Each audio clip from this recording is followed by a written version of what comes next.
ओम श्री गुरुवे नमः। ओम शांति शांति शांति।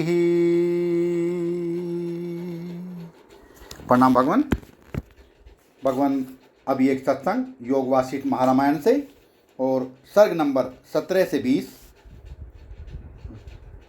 शीर्षक है प्रकरणों के क्रम से ग्रंथ संख्या का वर्णन, ग्रंथ की प्रशंसा, शांति, ब्रह्म दृष्टा और दृश्य का विवेचन, परस्पर सहायक प्रज्ञा और सदाचार का वर्णन।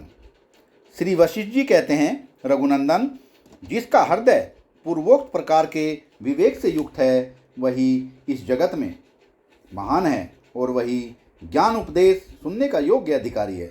ठीक उसी तरह जैसे राजा नीति शास्त्र के श्रवण का उत्तम पात्र होता है और जैसे मेघ जाल से रहित शरतकाल का आकाश चंद्रमा के लिए योग्य होता है, उसी तरह से जो मूर्खों के संग से रहित एवं महान आशय वाला है वह निर्मल पुरुष विशुद्ध विचार का योग्य भाजन है।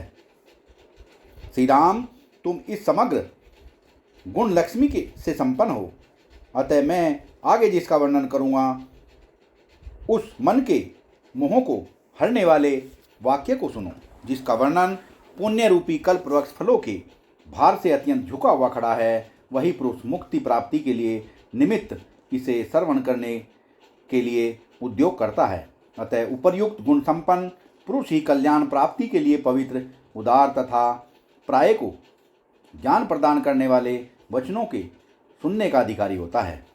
यह संहिता मोक्ष साधन की प्रतिपादिका सारभूत अर्थों से परिपूर्ण और मोक्षदायिनी है। इसमें 32,000 श्लोक बताए जाते हैं।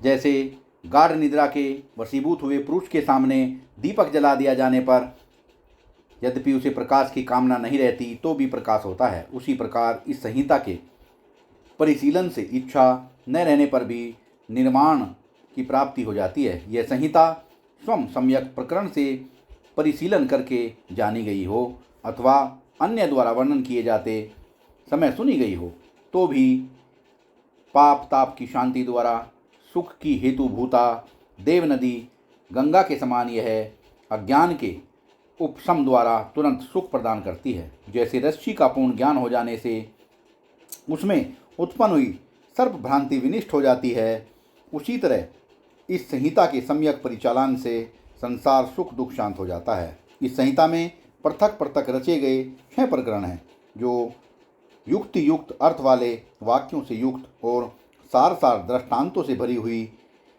सूक्तियों से समन्वित हैं। उसमें पहला प्रकरण वैराग्य नाम से कहा जाता है, जिसके अध्ययन से उसी प्रकार विराग की वृद्धि होती है जैसे मरुस्थल में भी जल के सिंचन से वृक्ष बढ़ता है। जैसे मणि के भांति भांति मार्जित किए जाने के कारण उत्पन्न हुए प्रकाश से उसमें निर्मलता प्रकट हो जाती है, उसी तरह 1,500 श्लोकों से युक्त इस वैराग्य प्रकरण का विचार करने से विषयों के दोषों का परिज्ञान होने के कारण उत्पन्न हुए विवेक से प्रकाश के हृदय में शुद्धता का उदय हो जाता है। तदंतर मुमुक्षु व्यवहार नामक प्रकरण की रचना की गई है। इस प्रकरण में केवल 1,000 श्लोक हैं। युक्तियों से भरा होने के कारण यह अत्यंत सुंदर है और उसमें मुमुक्षु पुरुष के स्वभाव का वर्णन किया जाता है। इसके बाद तीसरा उत्पत्ति प्रकरण आता है जो दृष्टांत और आख्यांकियाओं से परिपूर्ण तथा विज्ञान का प्रतिपादक है। इसमें 7,000 श्लोक हैं। इस प्रकरण में अहम और त्वम जिसका स्वरूप है एवं जो वास्तव में उत्पन्न न होकर भी प्रकट हुई सी प्रतीत होती है, दृष्टा और दृश्य के भेद से समन्वित उस सांसारिक संपत्ति का वर्णन किया गया है। इस प्रकरण के सुनने पर श्रोता इस संपूर्ण जगत को अपने हृदय से ऐसा समझता है कि यह त्वम और अहम के विस्तार से युक्त लोक पर्वत और आकाश से समन्वित संकल्प में नगर के तुल्य क्षण ध्वंसी स्वप्न में प्राप्त हुए पदार्थों के समान सत्ता रहित मनोराज्य की तरह विस्तार वाला अर्थ शून्य होने के कारण गंधर्व नगर के सदृश 2 चंद्रमाओं की भ्रांति के समान मृग तृष्णा में जल भ्रांति की तरह नौका के चलने से पर्वत आदि के संचालन भ्रम की भांति चंचल और यथार्थ लाभ से रहित है, तथा जैसे सुवर्ण में कंकड़, जल में तरंग और आकाश में नीलिमा असत है, वास्तव में ये क्रमशः अपने अपने अधिष्ठान के ही अंग है, उसी तरह यह जगत असत होकर भी सत जगत से सत रूप से उत्पन्न हुआ है। परमार्थ दृष्टि से तो यह उस विज्ञान रूपी तत्काल के आकाश के समान है जिसका अज्ञान रूपी कोहरा पूर्ण रूप से शांत हो गया है। तत्पश्चात चौथे स्थिति प्रकरण की अवतारणा की गई है। इस प्रकरण में 3000 श्लोक हैं और यह व्याख्यान और आख्यांकियाओं से भरा हुआ है। ब्रह्म ही दृष्टा और दृश्य भाव को स्वीकार करके इस प्रकार जगत रूप एवं अहंग रूप से स्थिति को प्राप्त हुआ है, ऐसा इस प्रकरण में कहा गया है। इसी तरह यह जगत भ्रम और दसों दिशाओं के मंडल की विशालता से देदीप्यमान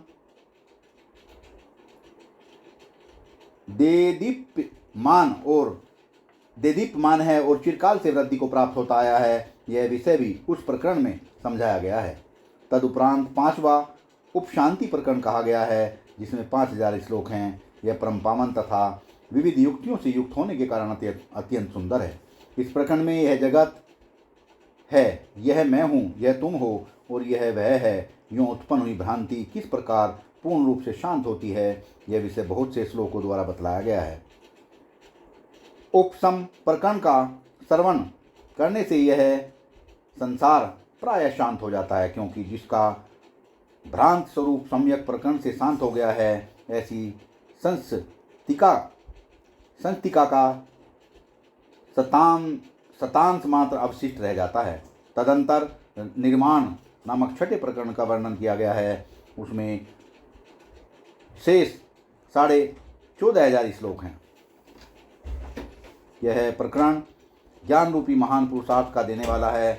उसे जानने ले पर सारी कल्पनाएं शांत हो जाती हैं और परमात्मा की प्राप्ति रूप परम कल्याण हस्तगत हो जाता है। अधिक क्या, उक्त प्रकरण के ज्ञाता पुरुष के संपूर्ण सांसारिक भ्रम मिट जाते हैं। वह निर्विषय चैतन्य प्रकाश रूप विज्ञान स्वरूप आदि व्याधियों से रहित और आकाश मंडल के समान निर्विकार हो जाता है।